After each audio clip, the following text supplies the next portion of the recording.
Welcome to the Human Design Projector Society podcast. I'm your host, Zet Harbor. Join me as we explore and dive deeply into the brilliance, the beauty, and the power of what it is to be a projector. Hey folks, it's Zet Harbor with the Human Design Projector Society and podcast, and I want to dive into the strategy for projectors, which, as you already know, is to wait for recognition and invitation. Now, the first time you heard that, you might have been a bit sad, perhaps felt even a little helpless. I mean, up until that point, probably like me, you had been trying as hard as you could to be very busy in the world, to get things done, to accomplish things, to make things happen, to create an impact, let people see who you are and get their attention. And if you're like me, you also know what it's like to experience the bitterness of the lack of success that kind of approach brings.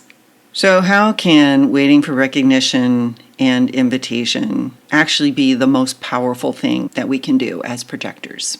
The first thing to recognize, projector joke, is that the invitations are generally, but not exclusively, applying to four major areas of our lives. The decisions to, who to love, what career to have, who to bond with, and where to live.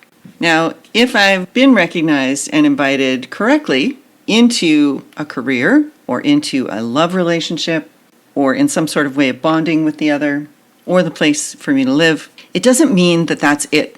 It's not a one and done kind of situation. I will need to reconfirm the invitation on a regular basis, particularly if I start feeling some resistance in the way that I am acting in that situation. That resistance tells me that potentially the invitation has changed or perhaps even ended or is just simply no longer correct for me. And if I've gotten all the way to the point of feeling bitterness or tasting bitterness, then I really know that that invitation is no longer correct or has ended. So rather than actually being powerless, I have an incredible, powerful ability to be so attuned to my inner ecosystem that I will be able to sense when there is that resistance or that bitterness. I often imagine that being a projector is a little bit like being a pond, a body of water. And I can be a pond and I can, get all stirred up and keep the water moving and churning and try to make big splashes to get the attention of, whoever I want to come and be a part of my pond life. So I want to attract diversity. I want to attract life. And so I may make a lot of splashes and in doing so, churn up a lot of mud in my water. And I feel like that's what it's like to be a projector trying to live as a generator or manifester. I am churning. I am creating a lot of splash and wave and noise to try to get the attention, the recognition of others. When I look at that image and connect to my experience of what it is to be a projector, what I see instead is a beautifully still pond, not stagnant. There's still lots of vital energy flowing in through the underground springs that are feeding my pond. However, I am not churning up the mud. I am not making splashes to get attention. And so, because I am this truly rich, vital, still pond, plants will be drawn to bloom around me. The animals will be drawn to live and bring their gifts to the ecosystem around me. And so the more I live my true nature as that pond, the more life is attracted to me. And so this is where the power of a projector's aura comes from. In fact, if you look in the definitive book of Human Design on page 134, you can see at the top of the page, it's written, "Silent waiting is the most effective way to elicit correct invitations from others.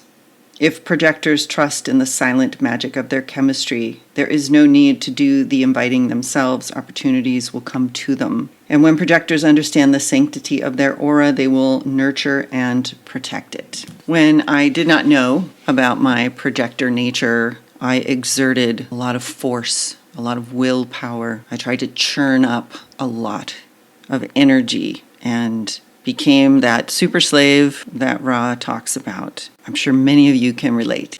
And I did get attention and recognition. But it was never successful for me. And it never brought me the quality of fulfillment and happiness and a sense of being successful that I desired so much. And it was very confusing for a long time.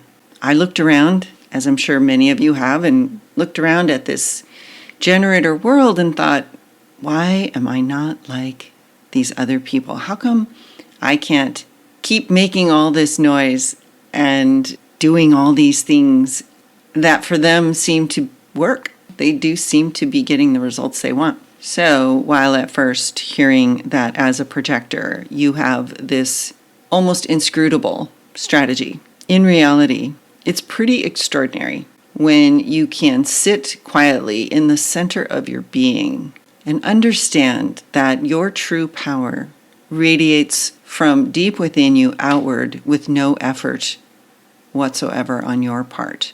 And this is one of the elements of the inspiration for the Human Design Projectors Society and podcast. Because when we as projectors reside fully and richly in the center and the core of our true identity, then the world will respond to us because this is a responsive world. The majority of people on this planet are generators.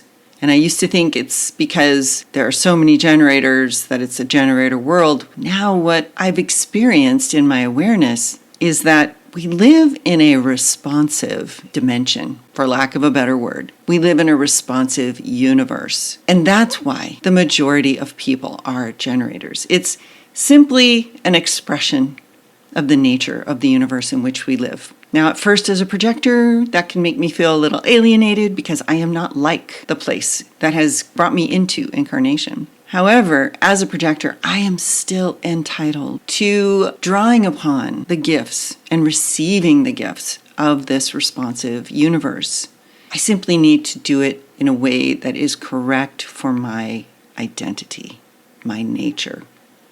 And so, as a projector, when I do wait for correct recognition and a correct invitation, which I discern by checking in with my experience of my motivation, that's when the universe says yes to me.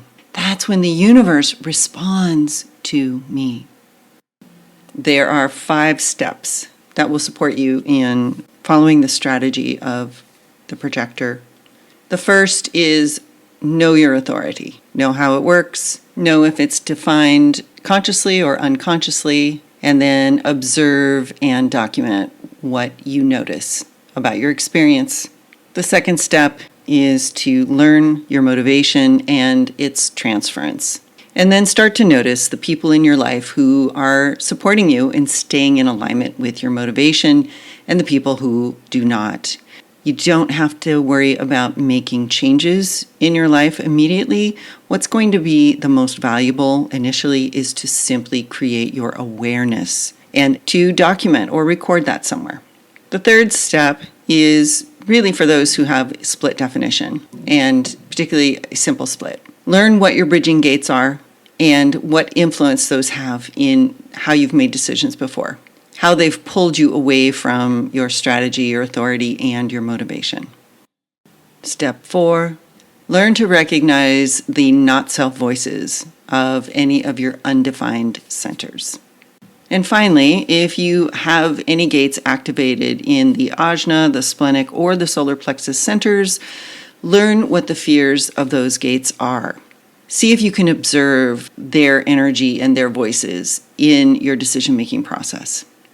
These 5 steps aren't the full picture. They're just a great way to begin to orient yourself to your experience and to increase your awareness of the ways that you are pulled away from being your true, most brilliant, most beautiful, most powerful self, which is as a projector.